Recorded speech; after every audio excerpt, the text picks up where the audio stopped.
Muy buenos días. ¿Cómo estamos? Estamos aquí bendecidos, gozosos, aquí alegres. En las redes sociales de Catedral de Fe, supongo que también. Muchas bendiciones para todos. ¿Le parece si abre su Biblia en el libro de Lucas, en el capítulo número 2? Damos gracias a Dios por la administración que hemos tenido a través de Doxa. Amén. El hermano Ronnie, a su esposita, a sus hijos, gracias por servir al Señor en esta casa. Amén. Muchos años sirviendo a Dios y llevándonos a la presencia del Señor. La pastora Katia, Pao, Marianita, bueno, todos los que forman parte, gracias por llevarnos a la presencia del Señor y que juntos podamos alabarle a Él. ¿Tiene ahí? Lucas capítulo 2. Hoy voy a hacer un paréntesis y no voy a seguir hablando del tema que traía sobre de Dios que recibimos lo bueno, lo malo, ambos o ninguno, analizando a Job, sino que a propósito de la celebración del Día Internacional de la Familia, hoy quiero ministrar un tema sobre la familia. Que el Día Internacional de la Familia se celebró el viernes, ¿verdad? El día 15. Y hoy quiero hablar precisamente de la serie Edificando la Familia, ¿padres modelo o piedras de tropiezo? ¿Padres modelo o piedras de tropiezo? Y vamos a tomar el ejemplo de Jesús y de sus papás, José y María, y vamos a ver cómo ellos educaron a Jesús, a ver si nosotros aprendemos alguito ahí, ¿verdad? ¿Cuántos son padres aquí? Ajá. ¿Y cuántos están a punto de serlo? Levante la mano, Francesco, Luis.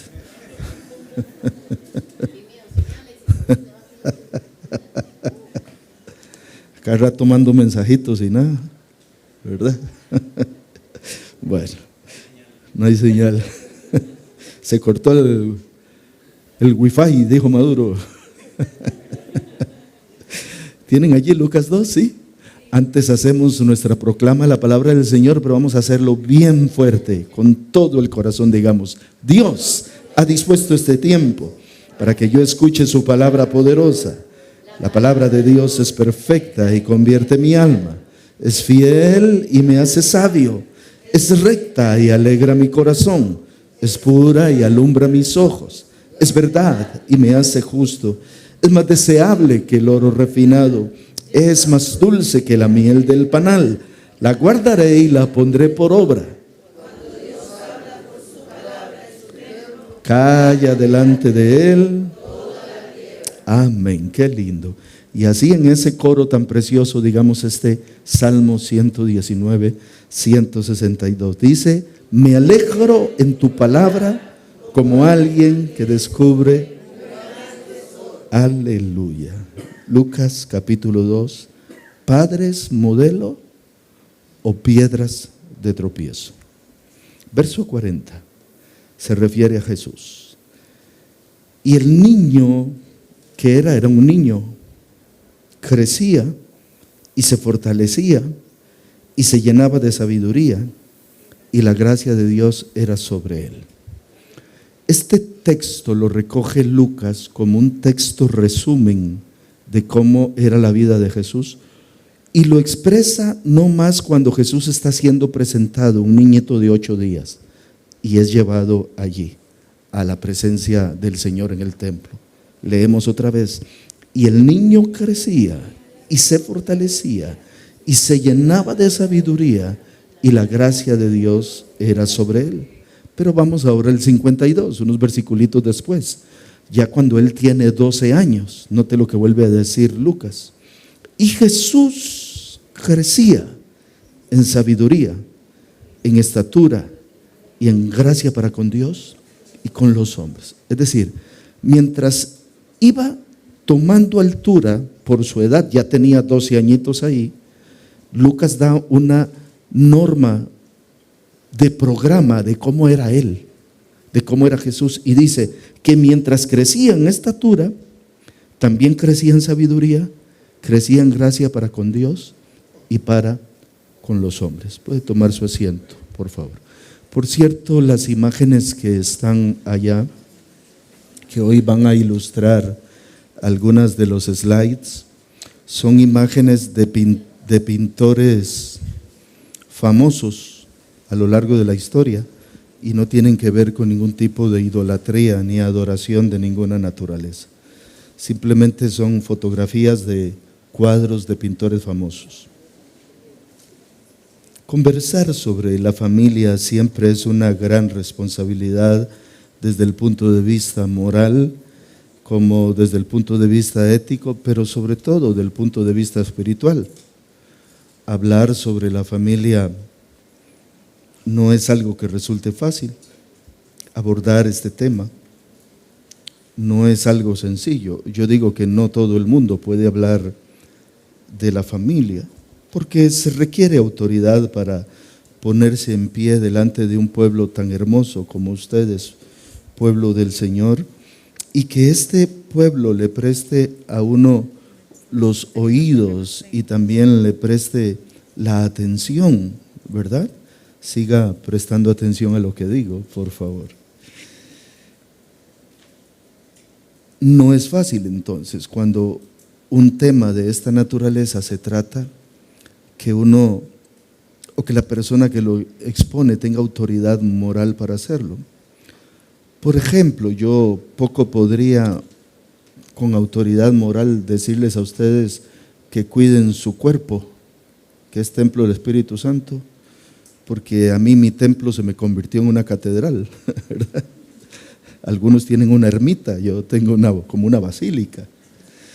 Entonces como que no tendría autoridad moral para hablar de hacer ejercicio, de cuidar el cuerpo y estas cosas.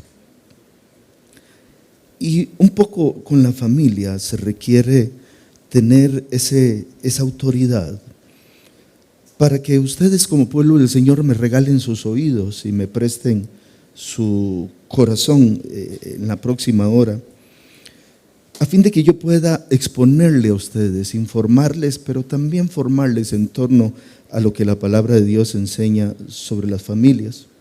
Ahora, sin el ánimo de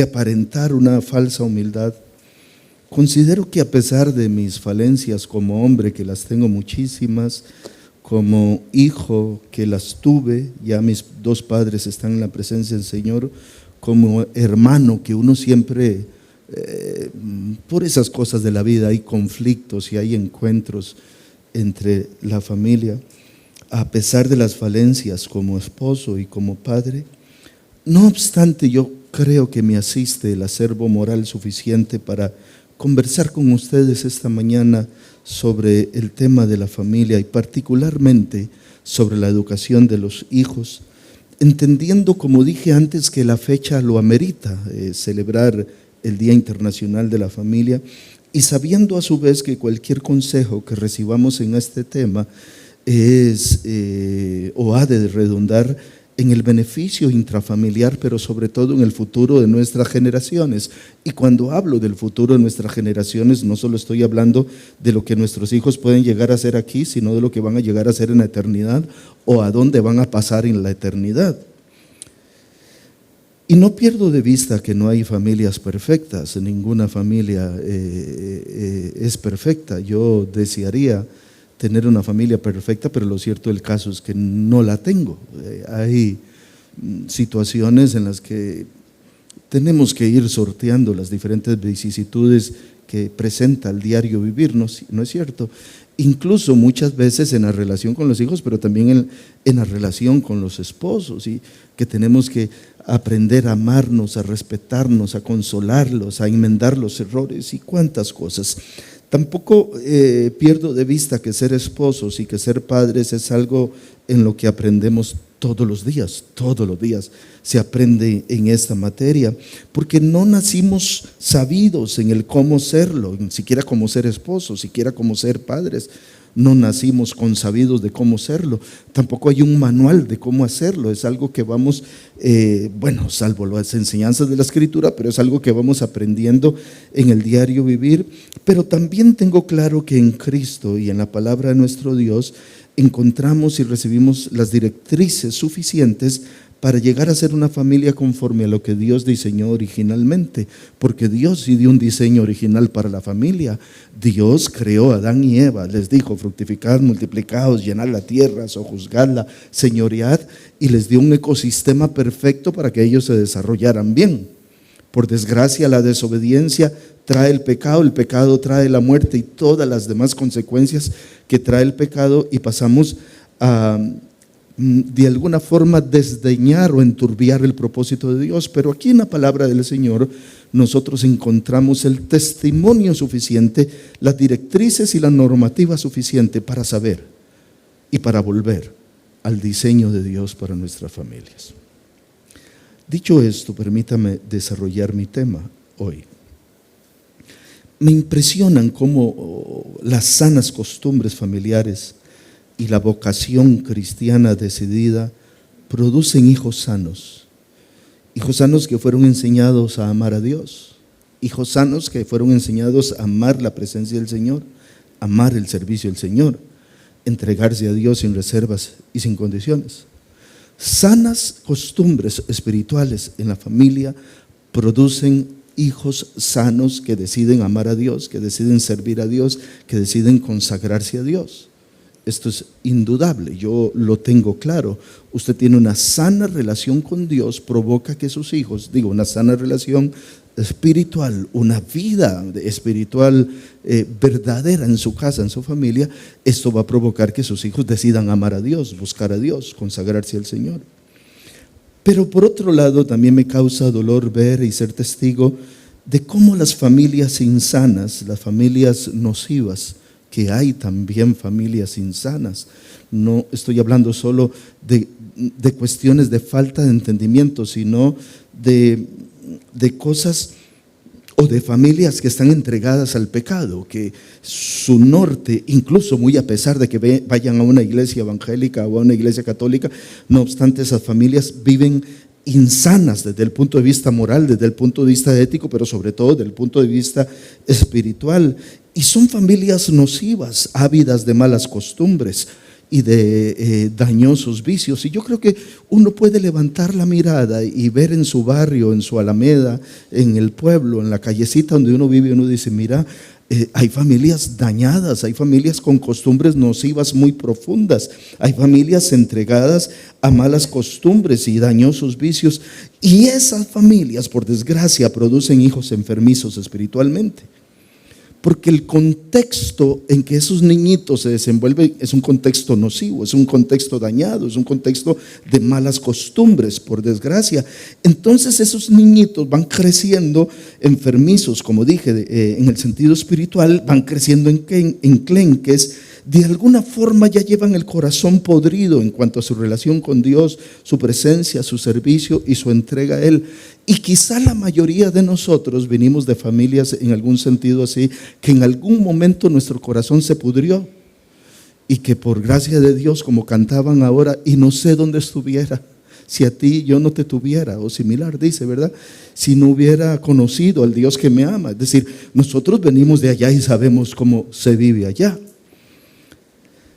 Ahora, por años he recibido en la puerta de esta casa a las familias. 16 años casi de recibir allá afuera a ustedes, a los que hoy son jovencitos, que algunos conocí cuando tenían 4 añitos, 3 añitos, hoy tienen 19, 20, 20 y tantos. Y yo disfruto la alegría de los niños al venir a la iglesia. A mí me gusta ver los niños. Y me gusta verlos correr, venir a distancia, recibir un cumplido, una alabanza de mi parte. Porque los que han visto, yo recibo a las familias, a los padres, pero recibo a los niñitos también. Y hay algunos niñitos que me aman y que yo los amo, que desde lejos yo les hago así. Y ellos vienen corriendo y ya los abrazo. Y entonces yo les doy un cumplido y les digo: pero ¿qué es ese peinadito tan lindo? ¿Y dónde compraste esos zapatos? ¿Y esos aretitos de dónde los agarraste? Y cositas así. Y ellos sienten el amor de un pastor y de una iglesia que está para ellos. Luego de ello, los niñitos se encaminan apresuradamente a su clase de escuela bíblica. Pero recibieron ese primer impacto o ese primer saludo de alguien que de alguna forma quiere mostrarles su amor. Y como dije, los veo con alegría, que vienen, corren. Y algunos de ahí se zafan rápido para ir corriendo abajo a la clase. Y esto me hace pensar que es posible que yo, que los recibo de frente, les veo los ojitos, la carita, la sonrisa, la alegría, sepa más del gozo de esos niñitos por la presencia de Dios que sus propios padres. A veces pienso que yo percibo mejor la alegría de esos niñitos al venir a casa, porque yo estoy viendo sus ojitos, estoy viendo su sonrisa, estoy viendo la alegría, estoy viendo los bracitos abiertos. Y creo que lo percibo mejor que muchos padres, porque en ese momento los papás solo les están viendo la espaldita, ¿verdad? Y luego pasan las semanas y los meses y aquel niñito que apenas aprendía a amar las cosas de Dios fue secuestrado por los vicios de su propia familia, cualesquiera sean esos vicios.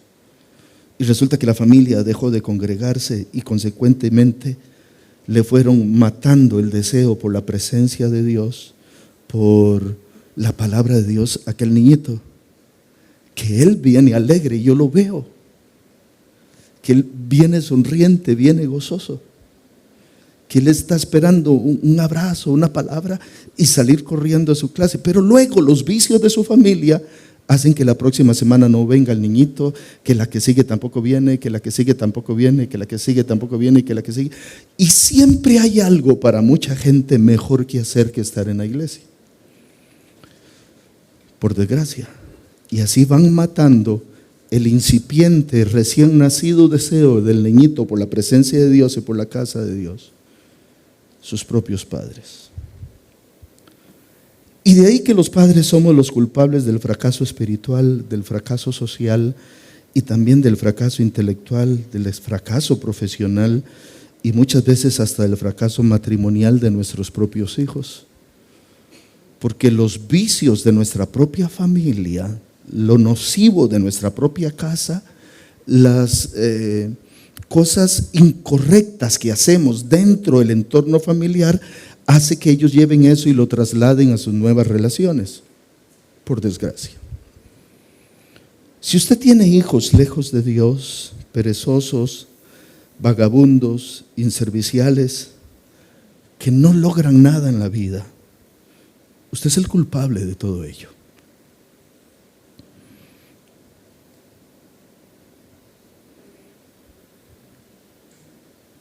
No puedo decirlo de otra forma, por duro que sea, ¿verdad? Y lo es por no haberlos criado en la disciplina y el conocimiento del Señor. Ahora, si usted los crió en la disciplina y el conocimiento del Señor en una familia espiritualmente funcional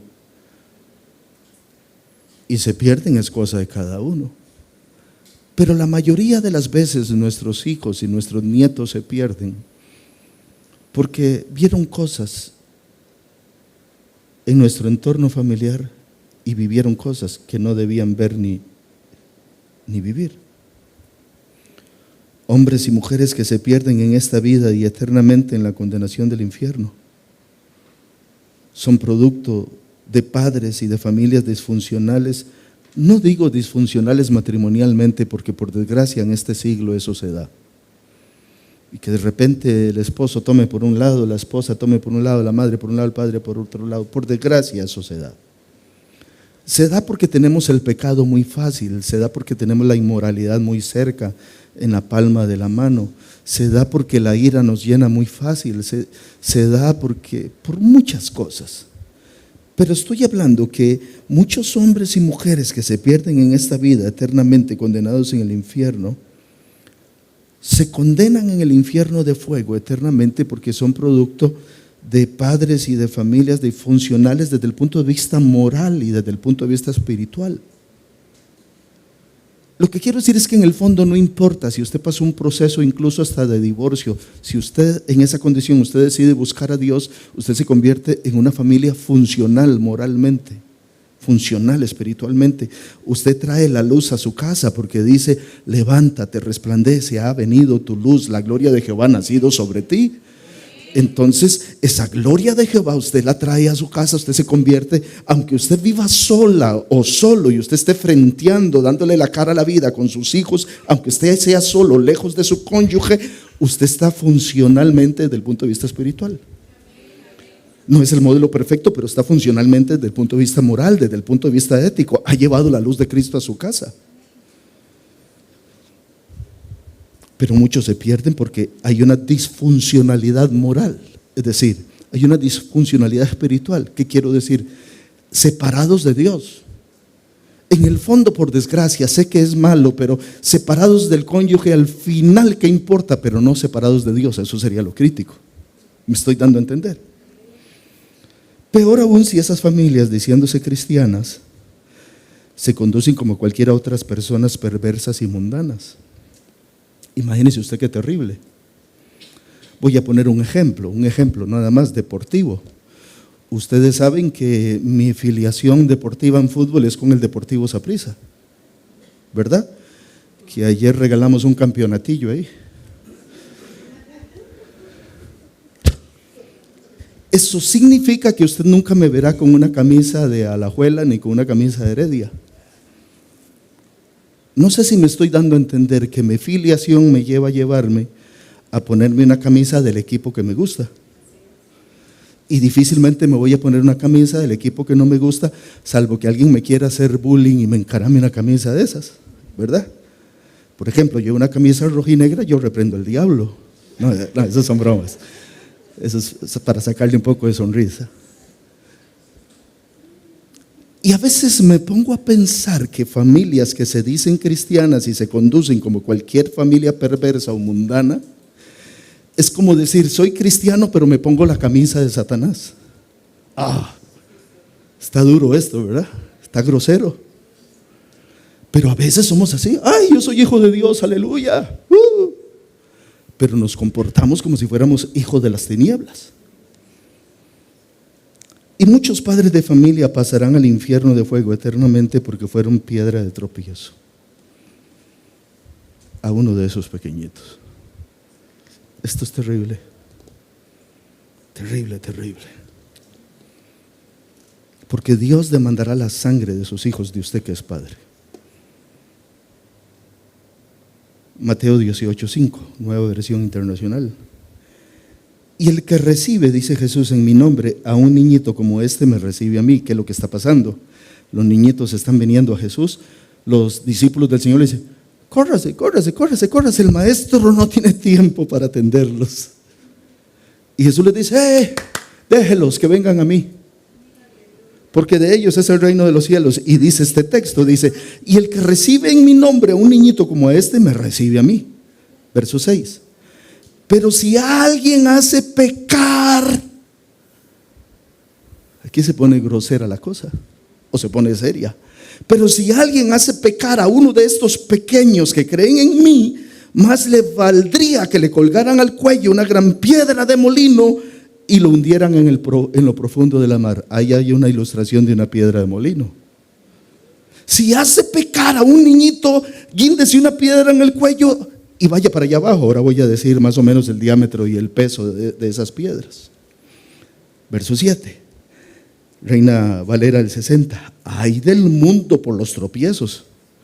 O sea, Jesús está diciendo: van a haber tropiezos, porque es necesario que vengan, pero ay de aquel hombre por quien viene el tropiezo.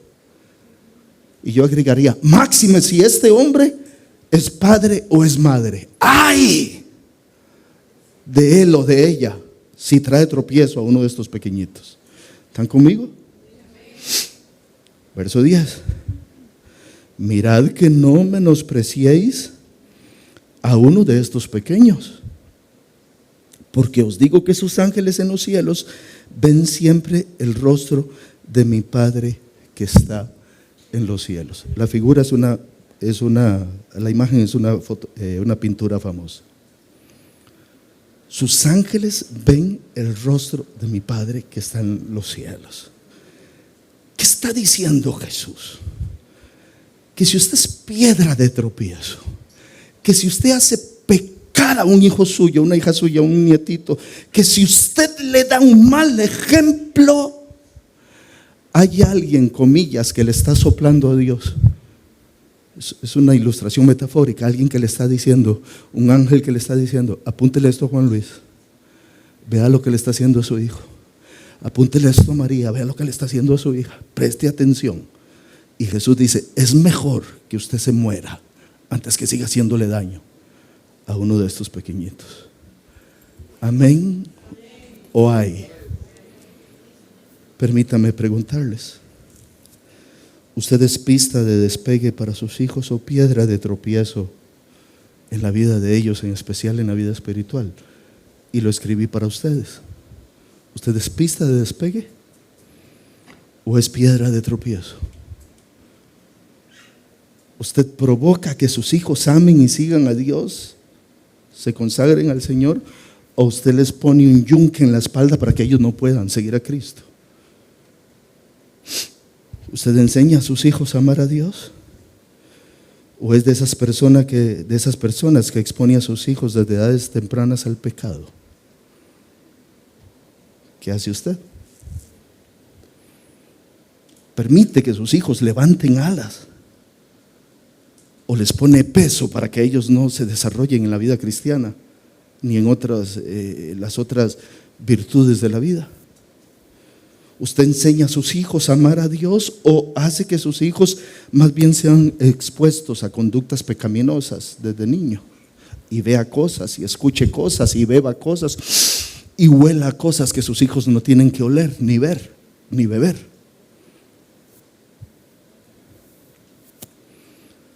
En su propia casa, música mundana, su propia casa, palabras deshonestas, su propia casa. Venga conmigo, por favor. Palabras soeces que salen de su boca en su propia casa. Alcohol, su propia casa. Cerveza. Pastor, una birra ahí de vez en cuando, más cuando hace sol no hace daño. ¿En serio? ¿En serio? Yo vi a mi papá orinado en una esquina. Yo vi a mi papá caído. Muchas veces tuve que irlo a sacar de una cantina porque él no se sostenía por sí mismo. Yo lo vi haciendo cosas avergonzantes producto del efecto del alcohol. Empezó con una cervecita y luego muchas veces yo lo iba a sacar de una cantina y tenía 24, 30 cervecitas. Porque nadie empieza con una caja entera, empieza con una probadita, con un día caluroso, para calmar la sed y el calor. Y su hijo lo está viendo, su hija la está viendo, su nieto lo está viendo, su nieta la está viendo.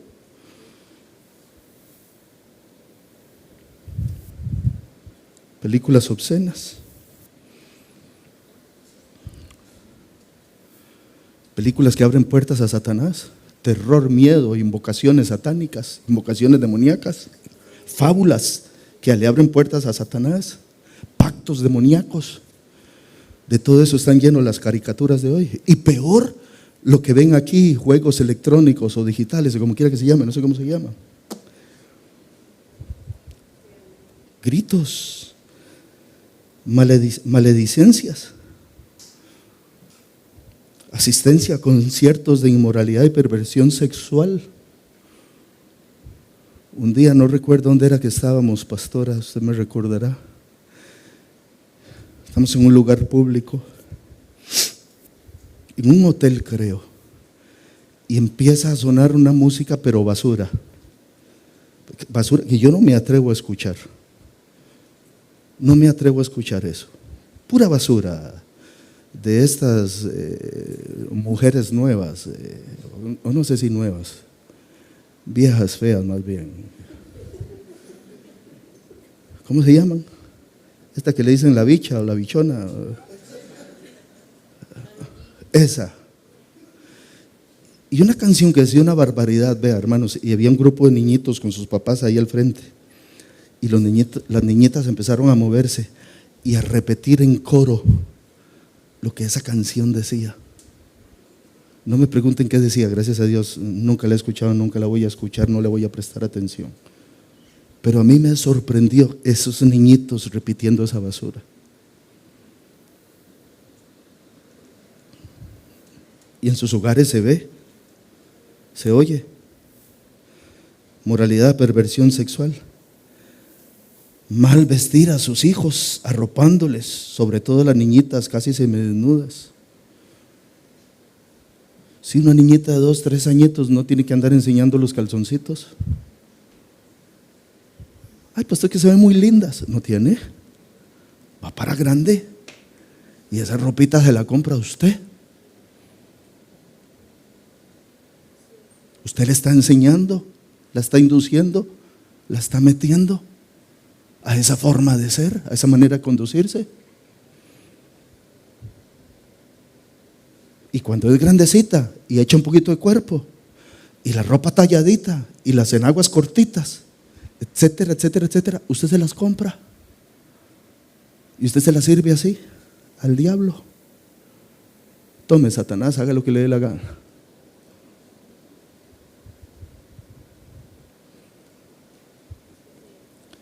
Me he encontrado en este llamado pastoral niveles de estupor.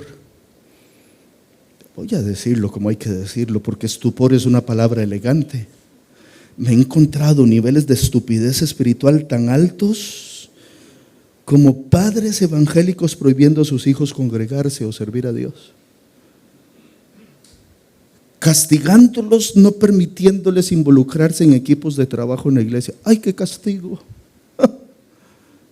Usted no puede ir a la iglesia, está castigado. Puede servir a Dios para que sienta la disciplina. No sea bruto. Castíguelo con cualquier otra cosa. Quítele la cochinada que le compró y que le puso en la mano. Apáguele la internet a las 7 de la noche para que no se meta a ver estupideces. Pero no le prohíba congregarse, no le prohíba servir a Dios. Elegantemente se llama estupor espiritual, pero con todas las consonantes y con todas las vocales que hay que decirlo, se llama estupidez paternal.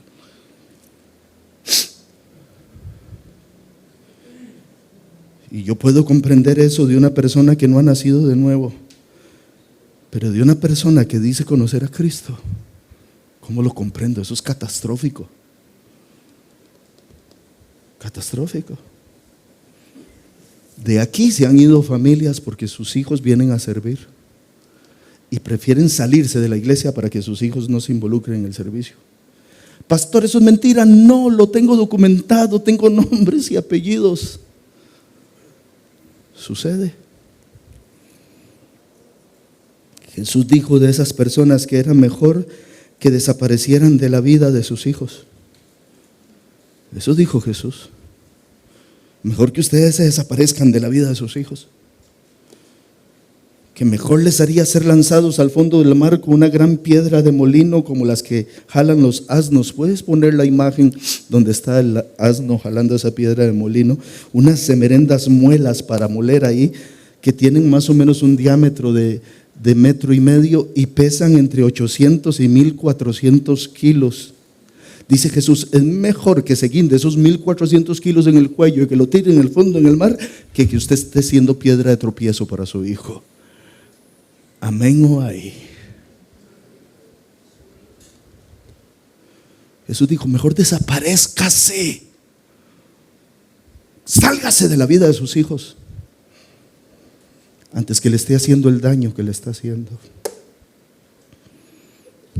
Es uno de los pasajes más terribles y más enfáticos de Jesús en cuanto al celo por uno de estos pequeñitos.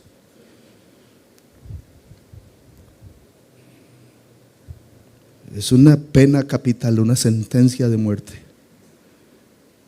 Lo que Jesús está diciendo es mejor muérase antes de seguir haciendo daño a su familia. Terrible. Cuando lo leemos en blanco y negro está escrito de manera muy elegante. Cuando uno lo interpreta, uno se da cuenta que lo que Jesús está diciendo es: deje de hacer daño, papito. Deje de hacer daño, mamita, ya, deje de hacerle daño a su niñito. Deje de cortarle las alas en la búsqueda del Señor, más bien motívelo, ayúdelo a buscar a Dios. Entonces, ser padres responsables no es fácil.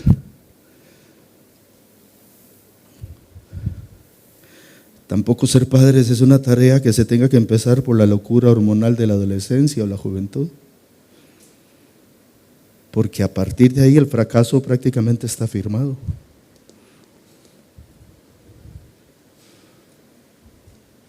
Yo he visto chiquitas de 15, 16 años con un bebé en mano. Fracaso seguro, ni siquiera se ha formado. Y he visto el cuiteado que le hizo al hijo peor. Y uno dice, como una dama, una niña se fija en esos, mano, así con los pantalones así. ¿Qué le puede dar a esa niñita y qué le puede dar a ese bebé que trae el mundo? ¿Qué le puede dar? Póngase a pensar. Y uno como padre, uno dice, es que uno no cría a los hijos para eso.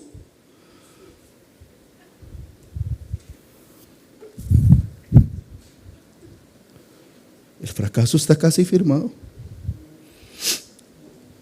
Yo a veces los veo ahí, voy y me los encuentro, veo, digo, ¿qué les espera? Ojalá que conozcan a Cristo. Por otro lado, los padres de hoy están fracasando abiertamente también al no preparar a sus hijos para los momentos difíciles de la vida, de sus cambios hormonales, para los conflictos de la vida, para enfrentar el pecado, enseñándoles el temor de Dios. ¿No estamos preparando a nuestros hijos para eso? Mire, les damos de todo. Si no quiere comer pollo, no importa, papito, le damos pescado. Y si no quiere pescado, no importa, mi amor, le damos hamburguesa. Y manosea la hamburguesa, ay, no quiere eso, mi amor, entonces le doy papas. Ay, este juguete no me gusta, pues le compro otro. Ay, estamos haciendo, hermanos, perdón, monstruitos. No sé si me puedo salir del protocolo. Mejor no.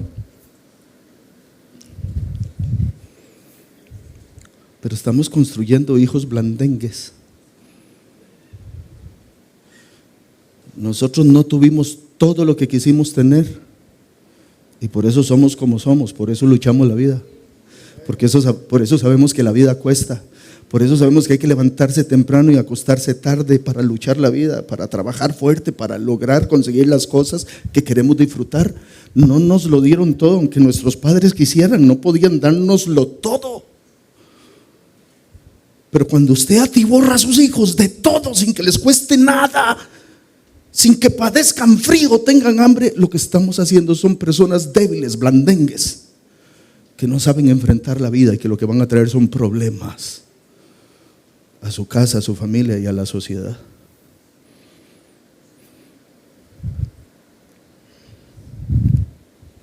Lo que usted no le enseñe, y lo escribí para ustedes en casa a sus hijos, el mundo se los dará tergiversado y se los dará adulterado, tenga por seguro.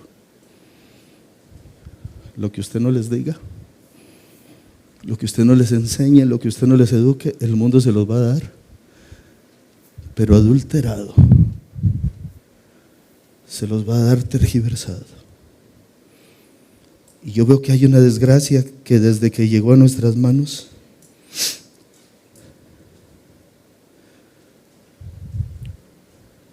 provocó precisamente eso, desgracias.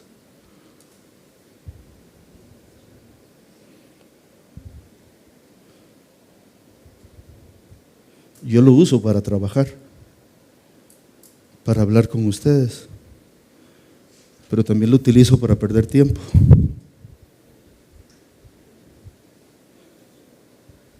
¿Sabe qué hace este sinvergüenza? ¿Sabe que yo soy hombre? ¿Y sabe por qué le digo que sabe que yo soy hombre? ¿Por qué yo sé que este sinvergüenza sabe que yo soy hombre? ¿Por qué usted cree? ¿Ah? ¿Y así? Porque a veces estoy me sale cada muñecona.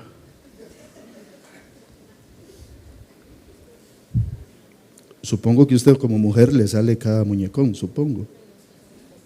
¿Ah? Yo sé que estamos escasos.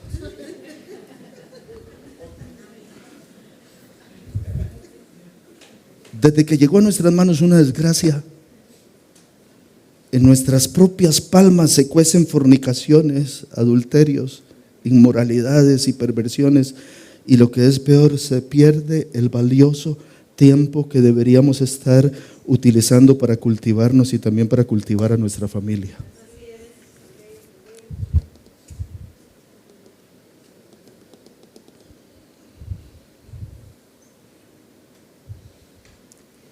Seguimos. Paramos.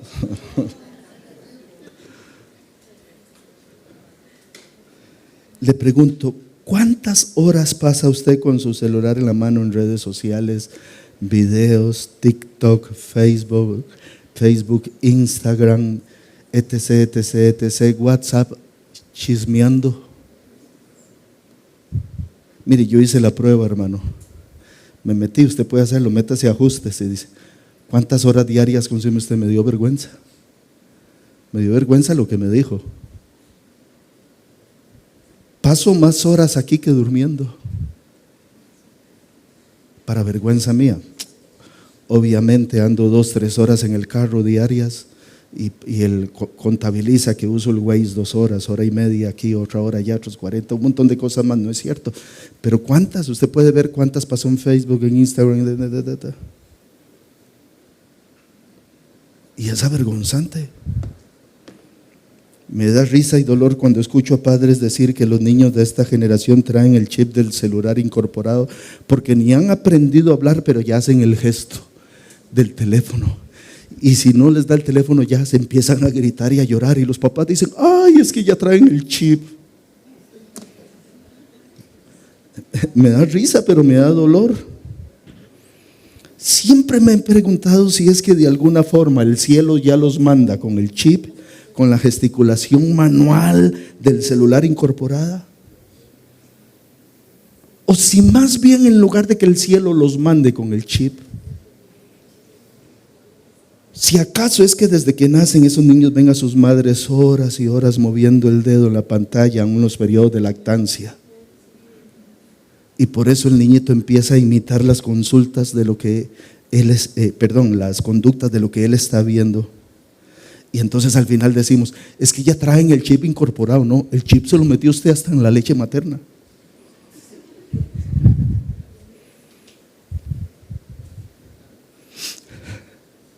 ¿Será que vienen desde el cielo con ese chip? ¿O será que ellos ven a la mamá? ¿O al papá?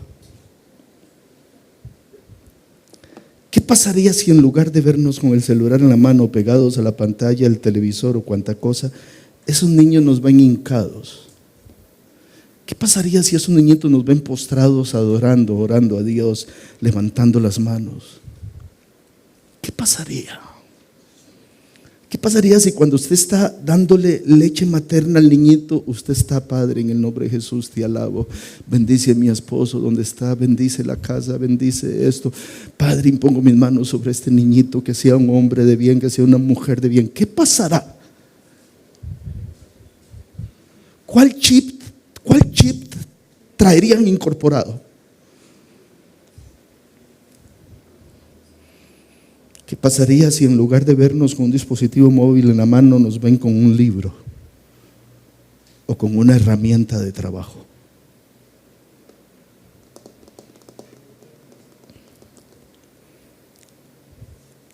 Mire, un día de estos me mostraron un cúmulo de redacciones de niños creo que era de 5º o 6º grado. Entonces estaban ahí y me dicen, ¿quiere entretenerse un rato leyendo? Hermano, se me rompieron los ojos, me sangraron. Niños de 5º grado, 6º grado. Esos niños fueron educados por Leonardo Garnier y su pacotilla. ¿Viera usted qué ortografía? ¿Viera usted qué manera de articular las ideas, las palabras? De 6º grado un niño ya sabe ortografía, ya sabe que son agudas, graves, esdrújulas, cuál lleva tilde, cuál es un dictongo, cuál es un hiato, cómo se dividen las sílabas. Recuerdo uno que decía, iba a poner importar, puso impo, se le terminó el renglón y puso la R el que sigue, rtar.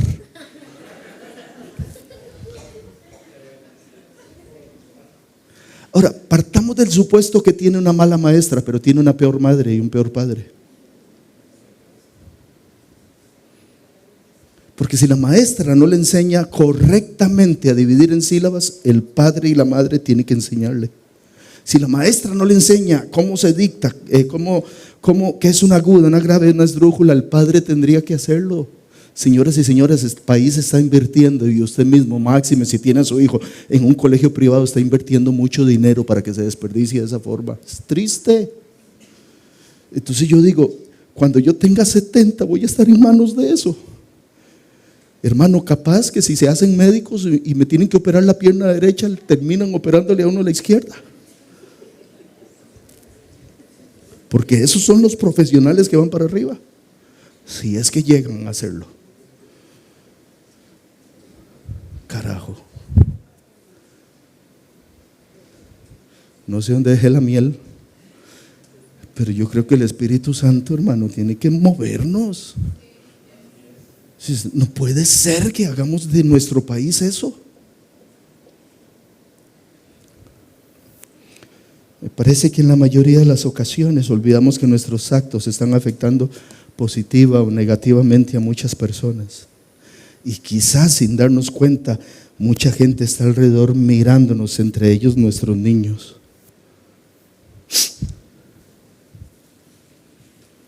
Mire, un día estaba con mi esposa en un lugar y llegó una persona tipo supervisora, y la veo anotando cosas del trabajo que está haciendo otra persona allí. Y yo paso con mi esposa, buenos días, ¿cómo están? Buenos días.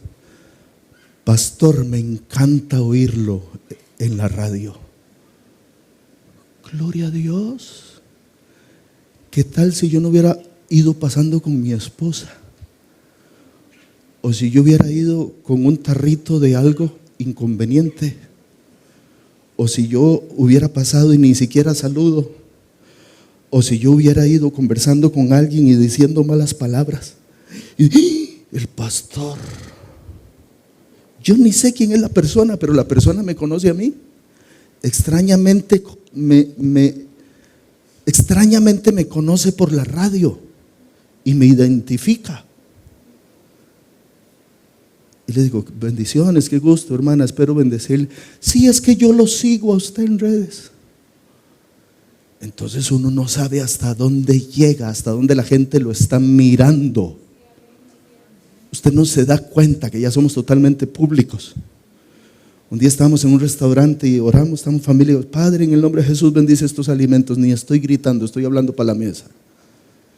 Y una persona 2 mesas adelante dice, esa voz yo la conozco. Nos están mirando. Las cosas que hacemos, que decimos, afectan positivo o negativamente, pero más los que nos están mirando son nuestros hijos, aunque nosotros creamos que no. Y es aquí donde cobran relevancia nuestros 2 textos de inicio. Las sanas costumbres de una familia en concordancia con la voluntad de Dios crean hijos que aman a Dios y son capaces de sorprendernos por su sensibilidad espiritual, por su búsqueda del rostro y de la presencia del Señor. ¿Cómo yo sé esto? ¿Cómo yo sé que las sanas costumbres de una familia que se gobierna espiritualmente por la presencia de Dios hace hijos que aman la presencia de Dios? Note, Lucas en su evangelio nos enseña cómo la familia que Dios escogió para Jesús, a José y a María, ellos ponían en práctica los mandamientos y ponían por obra los mandamientos de la palabra de Dios para su pueblo. Y le voy a dar 3, 4 ejemplos. Lucas 2:21 dice: cumplidos los 8 días para circuncidar al niño, le pusieron por nombre Jesús, el cual le había sido puesto por el ángel antes que fuese concebido. Una sana costumbre, lo dice Levítico 12:3. Y José y María, en observancia a lo que establecía su ley, fueron a circuncidar al niño.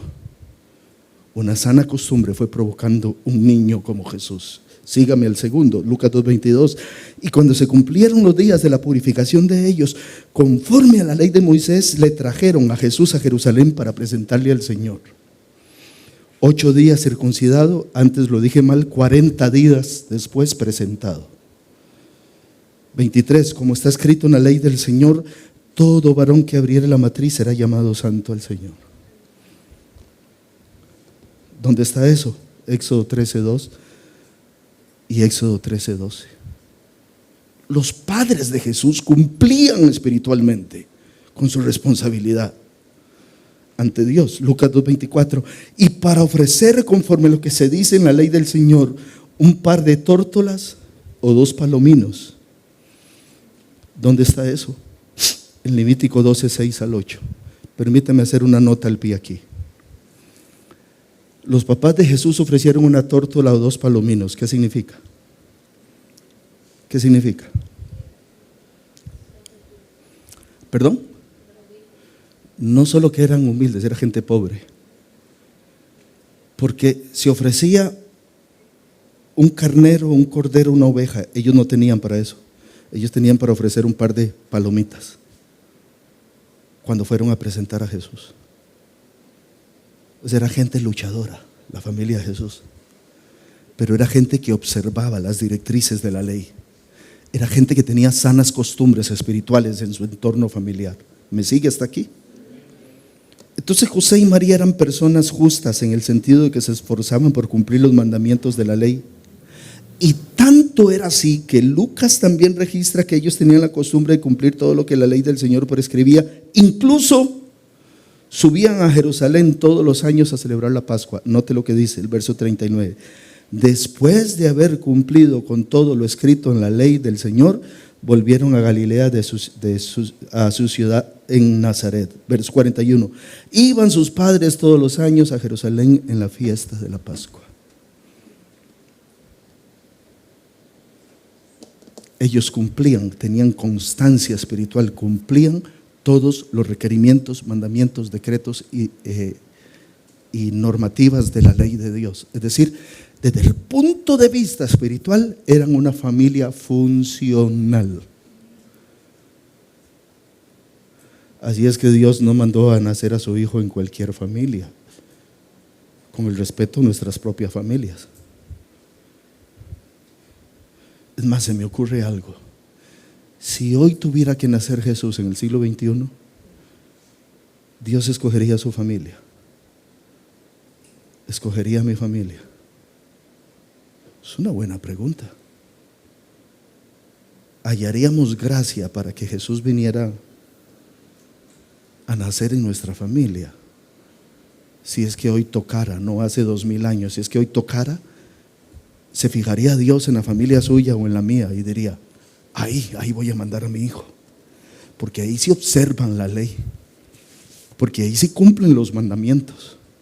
Pon el verso anterior, 41. Iban sus padres todos los años a Jerusalén en la fiesta de la Pascua. ¿Cuándo iban? Todos los años. El verso anterior, el 39. Después de haber cumplido con todo lo descrito en la ley del Señor. ¿Qué cumplían? Todo lo descrito. Y de esa manera también seguían lo que Dios le había ordenado al pueblo de Israel en el libro de Éxodo, Deuteronomio. Entonces, hasta aquí, ¿a dónde quiero llegar? Con todo lo que he expuesto, demostrar que José y María formaban un hogar funcional, no solo desde el punto de vista matrimonial, sino sobre todo desde el punto de vista espiritual. Ellos eran devotos cumplidores de la ley de Dios. Yo pregunto, ¿en su casa se vive a Cristo? ¿En su casa se cumplen las normas de las Sagradas Escrituras? Usted, padre, madre, es ejemplo a sus hijos, a sus nietos, a sus sobrinos, si es que los tiene cerca, de cómo se vive para Dios. De ahí que no es extraño que desde niño Lucas recogiera el testimonio acerca de Jesús que encontramos en nuestro primer versículo de hoy, Lucas 2:40, dice, y el niño crecía. Esto se escribe a los 8 días de edad de él.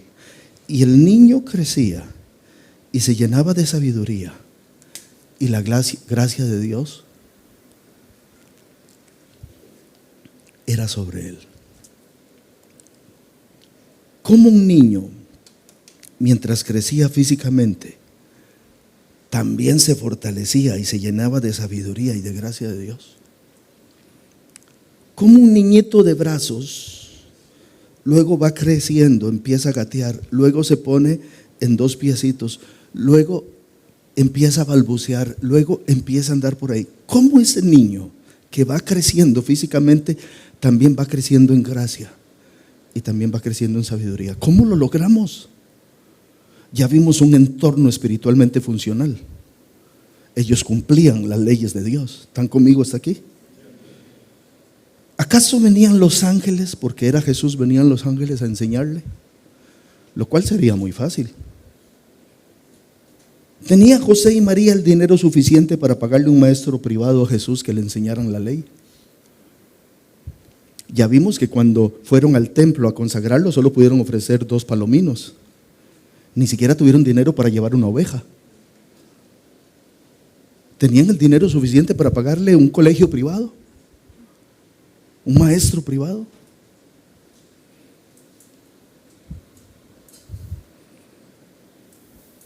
¿O es que siendo completamente Dios, Jesús no necesitó de sus padres, que sus padres le enseñaran nada, dado que él desde niño lo sabía todo porque el Espíritu Santo le decía todo? ¿Ustedes qué creen? Porque hubiera sido muy fácil. Como él es completamente Dios, entonces el Espíritu Santo le sopla todo, no tiene que hacer nada. Hubiera sido facilísimo. Me parece que las respuestas caen por su propio peso. Jesús crecía en sabiduría, en la gracia de Dios, porque sus padres y particularmente su madre decidieron enseñarle y se encargaron de enseñarle el camino del Señor. Por eso desde niñito iba creciendo en sabiduría, iba creciendo en gracia. No porque los ángeles venían y le soplaban, no porque el Espíritu Santo se lo decía, sino porque sus padres y particularmente María, que guardaba todas las cosas que el ángel le había dicho en su corazón, decidió enseñarle el camino de Dios. Jesús, aunque siendo completamente Dios, requirió ser sometido a obediencia, requirió ser sometido a padecimiento. Esto es impresionante. Él tuvo que aprender y comprender su propósito y su misión en el mundo. Jesús, requirió de disciplina para desarrollar lo que Dios había revelado a sus padres. Y ese trabajo, esas buenas costumbres, esa disciplina, le fueron enseñadas por sus papás. No venía enseñado. El niño Jesús no venía enseñado. El niño Jesús también hacía orines. El niño Jesús también hacía caquita. El niño Jesús también tenía cólicos.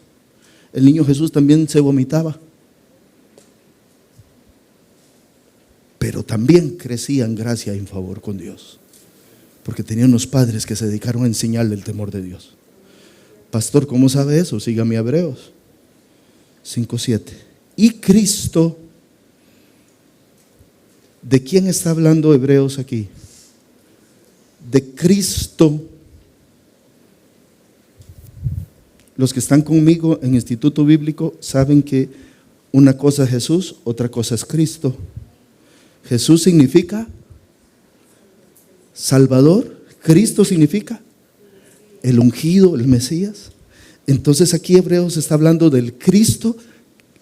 Sigamos leyendo. Y Cristo en los días de su carne, el Mesías, el ungido que se hizo hombre, ahora sí. Y Cristo en los días de su carne, ofreciendo ruegos y súplicas con gran clamor y lágrimas al que le podía librar de la muerte, fue oído a causa de su temor reverente. Verso 8. Y aunque era hijo, con H mayúscula, era Dios mismo, dice, por lo que padeció, aprendió obediencia. Jesús tuvo que aprender a ser obediente.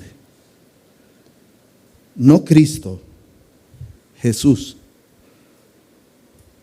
Comprendemos las dos naturalezas, completamente hombre, completamente Dios. Lo he estado enseñando los martes. Se dan cuenta que es bueno conectarse los martes a Instituto Bíblico. Y aunque era hijo, por lo que padeció, aprendió la obediencia. Y habiendo sido perfeccionado,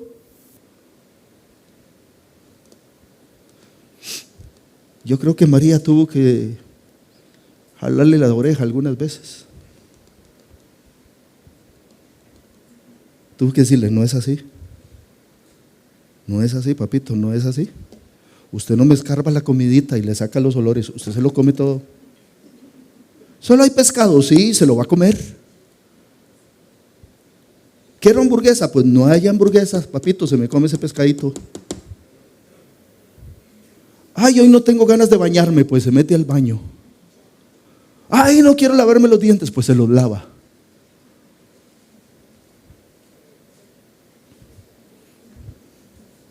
Note, y habiendo sido perfeccionado, hubo alguien que tuvo que tomar cincel y formar, enseñarle el propósito de Dios para su vida. Vino a ser autor de eterna salvación para todos los que le obedecen. Él es ejemplo de obediencia. Por eso nos salva a todos los que le obedecemos. Pero Él tuvo que padecer para ser perfeccionado, sin pecado. Sin pecado. Porque dice la Biblia que Él no tuvo pecado. Es decir, yo no me imagino a Jesús ¡pum!, tirando puertas. Y mientras el papá le habla con unos audífonos, para no prestarle atención. No me lo imagino en esos términos. Pero tuvieron que haberlo arrendado para que él entendiera el propósito, para que él fuera perfeccionado. Eso dice mi Biblia en el libro de Hebreos. Y entonces ese texto demuestra que Jesús no venía aprendido. Él tuvo que ser enseñado por sus padres terrenales, por supuesto por el Espíritu, por su Padre Celestial, para llegar a ser perfeccionado y luego convertirse en nuestro Salvador. Entonces, hacer que un hijo sea una buena persona y que decida amar a Dios es un arduo trabajo que corresponde a sus padres, ahí está, y a las sanas costumbres existentes en su hogar y en su entorno familiar. No es una varita mágica, es el trabajo de los padres. Para que un niño sea una buena persona, un hijo se convierta en una buena persona y decida amar a Dios, requiere el trabajo de sus progenitores. Amén o ahí. Y por eso, siendo de 12 años, al joven Jesús no se le encontró en la cantina. Siendo de 12 años, al joven Jesús no se le encontró con sus compañeros de colegio haciendo fechorías. Siendo de 12 años no se le encontró en el salón de baile. Siendo de 12 años no se le encontró con el celular en la mano, abstraído por los juegos electrónicos o por lo que fuere. Siendo de 12 años no se le encontró perdiendo el tiempo, perdiendo la vida, inmerso en el móvil, ennoviado ni en el antro de perdición. A esa edad, cuando perdido Jesús y olvidado por sus padres durante 72 horas, durante 72 horas los papás lo dejaron abandonado, lo perdieron. Sin embargo, fue encontrado donde sus padres bien sabían que él iba a estar. ¿A dónde? En la casa de Dios, en las cosas del Padre Celestial. Seguro María dice, yo sé dónde está ese chiquillo, yo sé dónde está, me las va a pagar, pero yo sé dónde lo encuentro. Y lo empezó a buscar entre toda la procesión que venían de regreso a Nazaret. Como no lo encontró, dice, yo sé dónde está, se lo aseguro, José, le corto las 2 orejas, yo sé dónde está. Y lo encontró ahí. Y María tiene el descaro de decir, hijo, ¿qué nos has hecho? No, él no fue el que se perdió, ellos lo dejaron botado.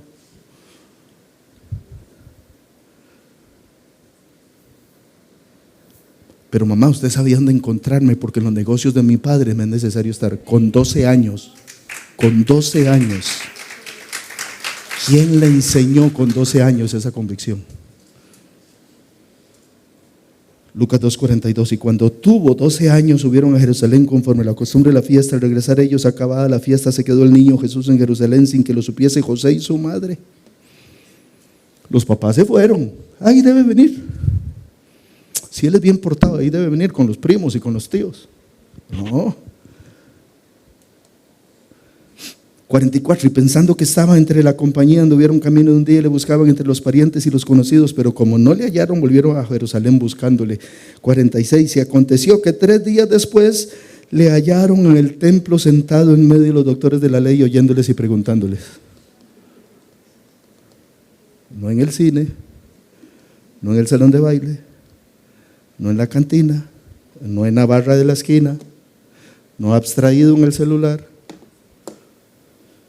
47, y todos los que le oían se maravillaban de su inteligencia y de sus respuestas. ¿Quién le enseñó inteligencia y a dar buenas respuestas? ¡Ay, el Espíritu Santo! Un entorno familiar, funcionalmente en el sentido espiritual. O un entorno familiar espiritualmente funcional. Permítanme preguntarles, a sus 12 años, ¿dónde estaba usted?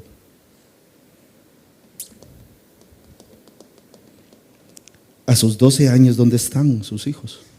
¿O dónde estaban?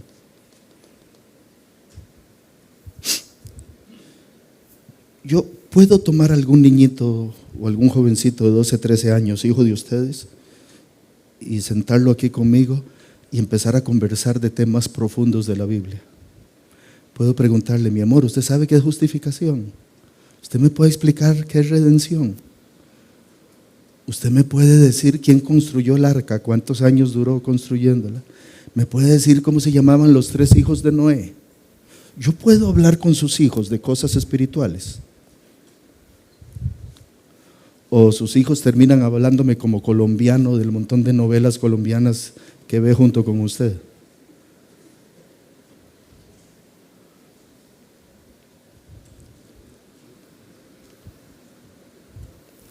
A sus 12 años sus hijos son capaces de sentarse a conversar con especialistas de la palabra de Dios e interactuar con preguntas cargadas de inteligencia espiritual.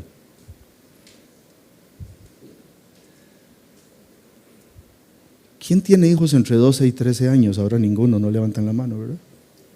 ¿A los 10? ¿A los 9? ¿Qué tal? ¿Se las saben todas? En las cosas de Dios. Aman estar en las cosas de Dios. ¿Acaso su hijo le dice el martes, mami, las 7:15, ya va a empezar el instituto bíblico, mamá, papá? Ya, dejen de hacer eso, vamos a conectarnos, vamos a estudiar la palabra del Señor. El niño Jesús estaba en el templo preguntándole cosas importantes a los maestros de la ley. Seamos sinceros. Ninguno de nuestros hijos, capaz que haya alguna excepción, pero ninguno de nuestros hijos es capaz de hablar de Dios y de su palabra con tanto conocimiento e inteligencia que maravilla a la gente que le escucha.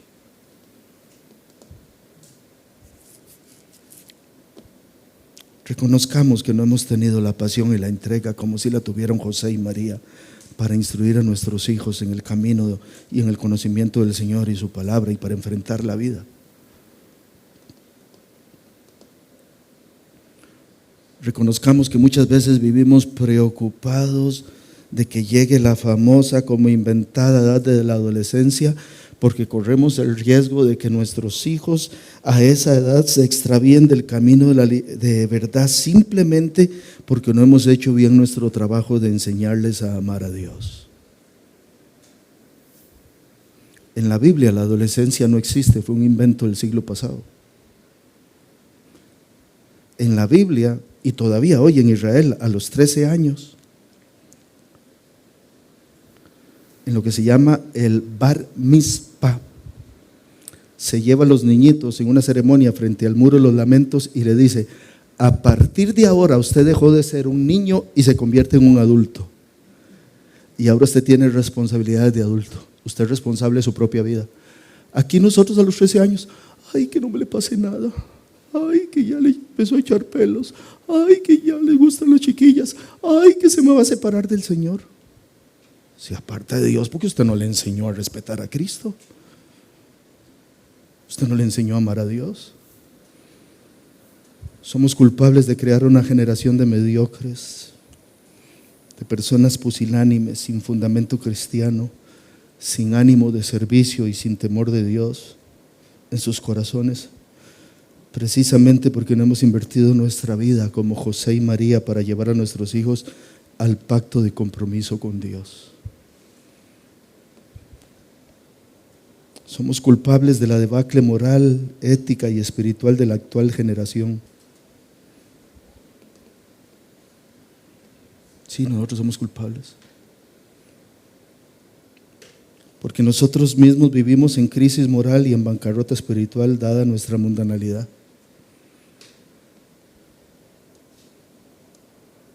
Somos culpables por la desgracia de tener empotrado en nuestra mano un dispositivo celular que nos roba el tiempo y nos mata la vida, sobre todo cuando estamos criando.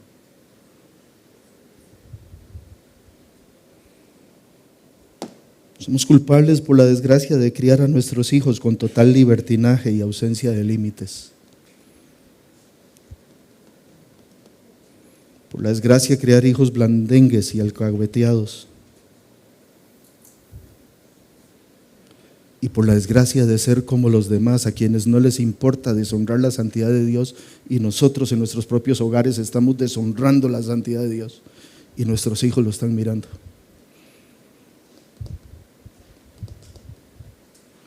Cuando usted llama al pastor, pastor, estoy enferma, hospital, pastor,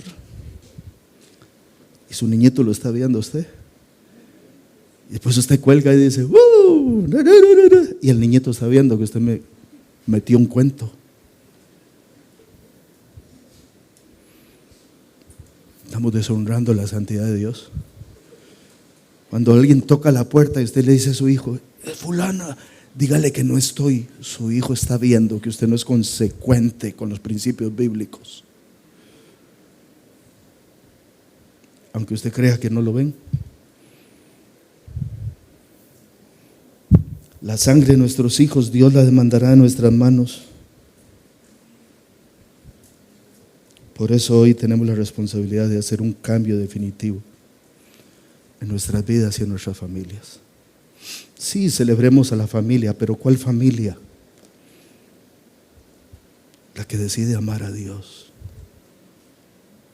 Construir chiquillos que a los 12 años tienen certeza plena de quién son en Cristo. Bueno, ¿me permiten concluir? Siendo esta la gran misión de quienes somos padres y siendo nuestra responsabilidad ineludible la vida terrenal, pero sobre todo la vida eterna de nuestros hijos, bien vale hacer un alto en el camino. Bien vale frenar el camino que llevamos y decidir cambiar de vida, decidir cambiar de actitud frente al pecado, frente a nosotros mismos y frente a Dios. Traigamos a nuestra casa, a nuestras familias, las sanas costumbres que construyen personas temerosas de Dios. Generemos las sanas costumbres que exaltan el temor de Dios en nuestro entorno familiar. Que nuestra casa sea llena de la presencia de Dios y que nuestra casa sea llena de su palabra. Que seamos llenos del amor de Dios, que seamos colmados de música que alabe a Dios, que con nuestro tiempo honremos su propósito. Hace unos días vengo hablando con unas personas que me dicen, pastor, usted debería comprender que uno se levanta temprano todos los días. El domingo deberíamos descansar. ¿por qué no se inventa un culto el sábado para que la gente, las familias tengan libre el domingo?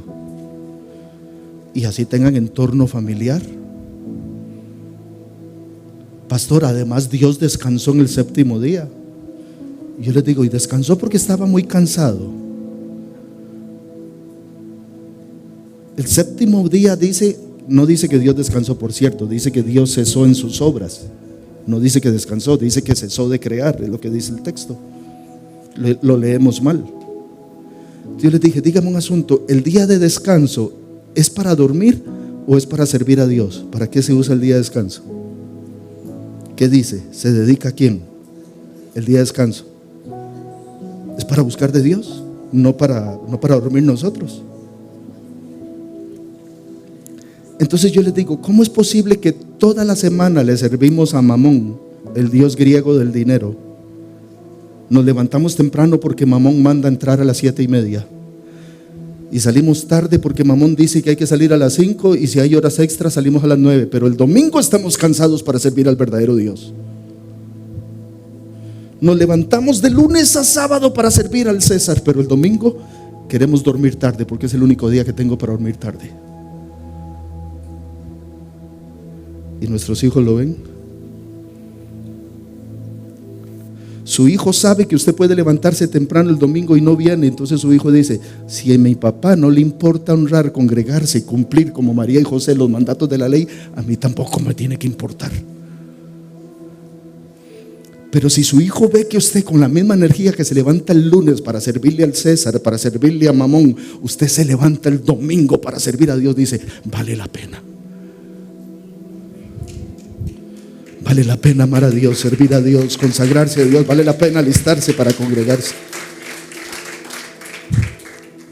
Dice Pablo, ¿quién se cansa y yo no me canso?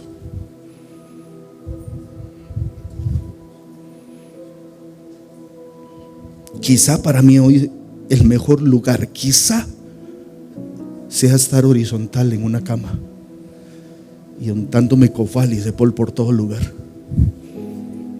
Sí, a mí también me duele hasta el pelo.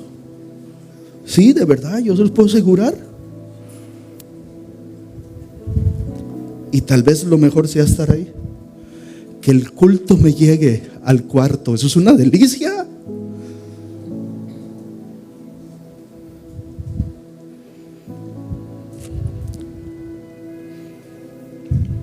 Honremos su propósito.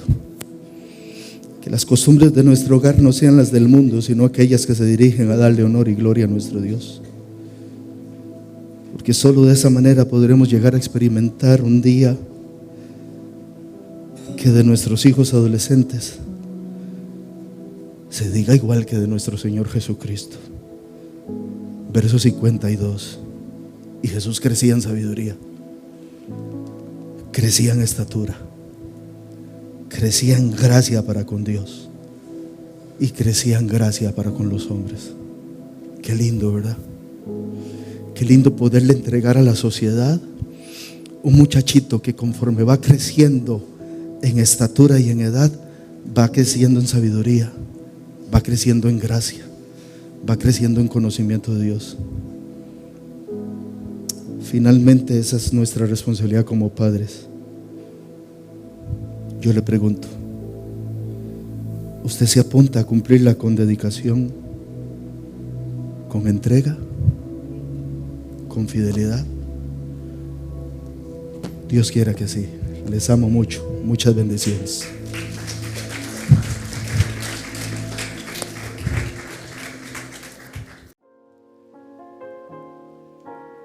Gracias por acompañarnos en esta transmisión. Ha sido una bendición compartir este tiempo con usted y su familia. Si desea ser parte de lo que Dios está haciendo a través de este ministerio, le invitamos a participar en la recolección de donativos. Su aporte nos permite continuar llevando el mensaje de esperanza a más personas. Les recordamos nuestros horarios de servicios y actividades.